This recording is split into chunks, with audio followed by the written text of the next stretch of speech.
వివిధ సంస్థలు సంఘాలు ఇచ్చిన వినతి పత్రాలను అన్ని విభాగాల నుంచి అందిన సమాచారాన్ని కమిషన్ క్షుణ్ణంగా పరిశీలించి తమ నివేదికను తయారు చేసింది.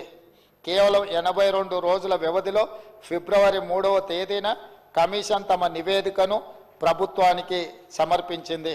కమిషన్ సమర్పించిన 199 పేజీల నివేదికలో ఎస్సీల్లోని 59 కులాలపై వివరణాత్మక చర్చను పొందుపరిచింది.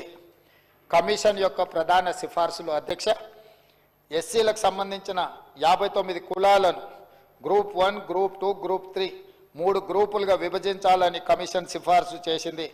గ్రూపుల వారీగా ఎస్సీ కులాల పూర్తి వివరాలను కింద అనెక్చర్లో పొందుపరచడం జరిగింది. వీటి వివరాలను కూడా నేను చెప్పదలుచుకున్నాను అధ్యక్ష.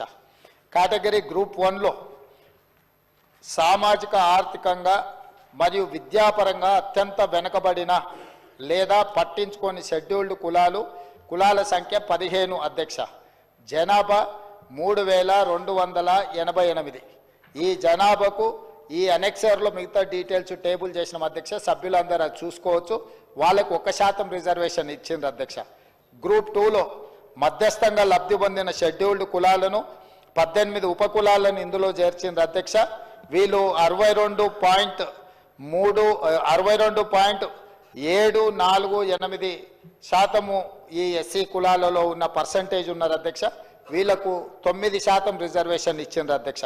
అదేవిధంగా గ్రూప్ 3లో మెరుగైన ప్రయోజనం పొందిన షెడ్యూల్డ్ కులాలు 26 అధ్యక్ష. వీళ్ళు 33.963% పాపులేషన్ ఉన్నారు అధ్యక్ష. వీళ్ళకు 5% ఇచ్చిండ్రు అధ్యక్ష. మొత్తము ఎస్సీలలో 59 కులాలు ఉన్నాయి. వాళ్లకు 100% జనాభాలో 15% రిజర్వేషన్ ఇచ్చిండ్రు అధ్యక్ష. గ్రూప్ 1 కేటగిరీ కింద వచ్చే 15 కులాలకు 1% ఇచ్చిండ్రు. గ్రూప్ 2 కేటగిరీ కింద వచ్చే 18 కులాలకు 9% ఇచ్చిండ్రు. గ్రూప్ 3 కేటగిరీ కింద వచ్చే 26 కులాలకు 5%. ఈ విధంగా 15% రిజర్వేషన్ వివిధ ఉపకులాలకు కమిషన్ పంచివ్వడం జరిగింది అధ్యక్ష.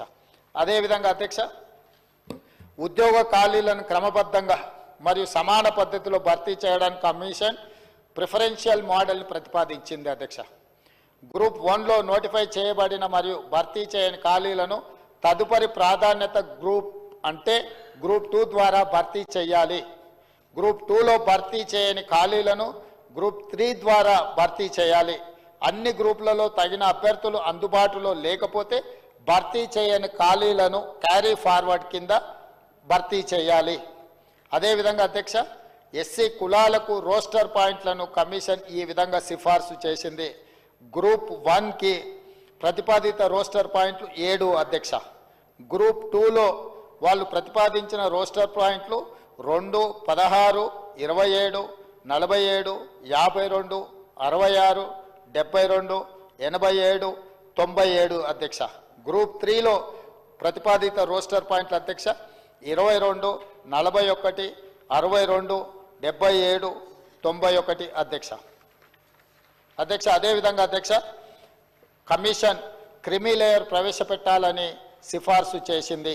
ఎమ్మెల్యేలు, ఎంపీలు, జడ్పీ చైర్మన్లు, మేయర్లు తదితర ప్రజాప్రతినిధులతో పాటు గ్రూప్ 1 సర్వీస్లో ఉన్నవారిని, ఇలాంటి స్థానాల్లో ఉన్నవారిని క్రిమి లేయర్గా పరిగణించాలని సూచించింది.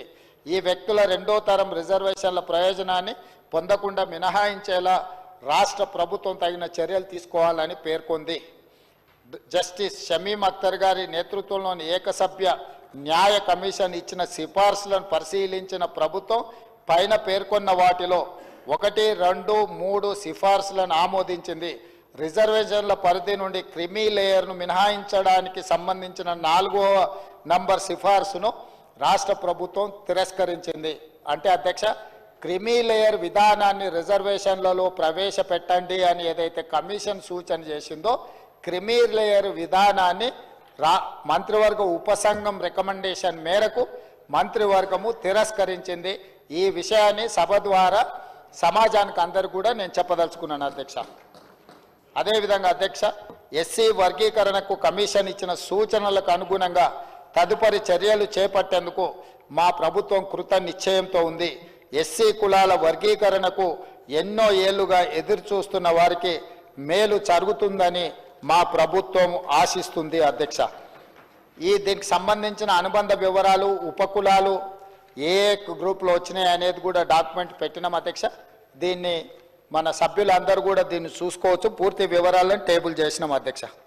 అధ్యక్ష, తమరికి తెలుసు, ఈ సభలో ఉన్న దాదాపుగా ప్రతి సభ్యుడికి తెలుసు, దాదాపుగా 3 దశాబ్దాలుగా పైగా ఈ సమాజంలో అణగారిన అట్టడుగ వర్గాలైన దళితులు మాదిగ ఉపకులాల వర్గీకరణ కోసం పోరాటం చేస్తున్నారు. ఇందులో చాలామంది ప్రాణాలు కోల్పోవడం జరిగింది. చాలామంది తమ విలువైన మొత్తం జీవితాన్ని ఇందులో ఫనంగా పెట్టి కొట్లాడుతూ ఉన్నారు అధ్యక్ష. గతంలో కొంతకాలం అమలు జరిగిన ఆ తర్వాత న్యాయపరమైన ప్రక్రియతో ఈ అంశాలన్నీ కూడా మనకు కోర్టు పరిధిలోకి వెళ్ళి మొత్తం వాయిదా పడ్డది అధ్యక్ష, రద్దయిపోయినాయి. ఆ తర్వాత జరిగిన పరిణామ క్రమాలలో అక్కడి నుంచి సుప్రీంకోర్టు వరకు ఈ కేసు వెళ్ళి 7 మెంబర్స్ బెంచ్ ఇచ్చిన డైరెక్షన్స్ మేరకు ఈరోజు ఈ శాశ్వతమైన పరిష్కారాన్ని తీసుకురావాలని మన రాష్ట్ర ప్రభుత్వం మొట్టమొదటగా ప్రయత్నం చేసింది అధ్యక్ష. అధ్యక్ష, మీకు తెలుసు, కాంగ్రెస్ పార్టీ ఈరోజు మహాత్మా గాంధీ గారి నుంచి మొదలు పెడితే ఆనాడు డాక్టర్ బాబాసాహెబ్ అంబేద్కర్ గారి నేతృత్వంలో రాజ్యాంగంకి వారిని చైర్మన్గా నియమించి ఆనాటి నుంచి ఈనాటి వరకు దళితుల కోసము గిరిజనుల కోసము కాంగ్రెస్ పార్టీ పాటుపడ్డ విషయం మీకు అందరికీ తెలుసు. జాతీయ స్థాయి అధ్యక్షులను దామోదరం సంజీవయ్య లాంటి వాళ్ళను ఉమ్మడి ఆంధ్రప్రదేశ్కి ముఖ్యమంత్రిని చేయడమే కాదు, కాంగ్రెస్ పార్టీ జాతీయ అధ్యక్షుడిని చేయడమే కాదు, రాష్ట్రపతులుగా, లోక్సభ స్పీకర్లుగా, వివిధ రాష్ట్రాల ముఖ్యమంత్రులుగా, వివిధ రాష్ట్రాల పార్టీల అధ్యక్షులుగా ఆనాటి నుంచి ఈనాటి వరకు దళితుల పట్ల అపారమైన ప్రేమను, వాళ్ళకు అపారమైన అవకాశాలను కాంగ్రెస్ పార్టీ ఇచ్చుకుంటూ వచ్చింది అధ్యక్ష. అందుకే ఈరోజు ఎన్నికల కంటే ఆనాడు డాక్టర్ వైఎస్ రాజశేఖర రెడ్డి గారు ముఖ్యమంత్రిగా ఉన్నప్పుడు ఈ సభలో 2004లో ఆనాడు ముఖ్యమంత్రి వైఎస్ఆర్ గారు కాంగ్రెస్ ప్రభుత్వం ఎస్సీ వర్గీకరణ రాజ్యాంగ సవరణ చేపట్టాలని శాసనసభలో తీర్మానం చేయడం జరిగింది అధ్యక్ష. ఇదే సభలో ఇదే స్థానంలో డాక్టర్ వైఎస్ రాజశేఖర రెడ్డి గారు ముఖ్యమంత్రిగా ఉన్నప్పుడు రాజ్యాంగ సవరణ కూడా ఈ సభలో నుంచి మనం తీర్మానం చేసి పంపించడం జరిగింది అధ్యక్ష. ఆనాటి నుంచి ఈనాటి వరకు దాదాపుగా 20 సంవత్సరాలు ఎన్నో ఒడిదుడుకులను ఈ సమస్య ఎదుర్కొంటూ వచ్చింది అధ్యక్ష. అందుకే ఈరోజు నా జీవితంలో 20 సంవత్సరాల నుంచి ప్రజా జీవితంలో ఉన్న ఈ 20 సంవత్సరాలలో నాకు నిజంగా ఏదైనా ఆత్మ సంతృప్తిని కలిగించింది, నిజంగా నా జీవిత కాలంలో ప్రజా జీవితంలో నేను చేయగలిగిన గొప్ప పని ఏదైనా ఉంది అని అంటే ఈరోజు ఈ వర్గీకరణను అమలు చేయడం ద్వారా, అదేవిధంగా బలహీన వర్గాలకు సంబంధించిన కులగణన, వాళ్ళ యొక్క సామాజిక ఆర్థిక సర్వేను చేయడం ద్వారా ఒక ప్రజాప్రతినిధిగా నాకు నా రాజకీయ జీవితానికి ఒక పరిపూర్ణత వచ్చిందని నేను ఈరోజు భావిస్తున్నా అధ్యక్ష. ఇది సాంకేతికంగా ట్రాన్సాక్షనల్ రిలేషన్గానో లేకపోతే ఏదో యాంత్రికంగా ఈ వ్యవహారాన్ని చేయడం లేదు అధ్యక్ష. మానసికంగా ఎంతో ఆలోచన చేసి ఒక ప్రజాప్రతినిధికి జీవిత కాలంలో కొంతమందికి అవకాశాలు రావు. చాలామంది ముఖ్యమంత్రులు ఈ రాష్ట్రంలో, తెలంగాణ రాష్ట్రానికి నాకంటే ముందున్నోళ్ళకు కానీ ఉమ్మడి రాష్ట్రంలో దాదాపుగా 16 సార్లు ముఖ్యమంత్రులు ఉన్నోళ్లకు రాని అవకాశం ఈరోజు నాకు తమరి ద్వారా ఈరోజు ఈ అవకాశం వచ్చింది అధ్యక్ష.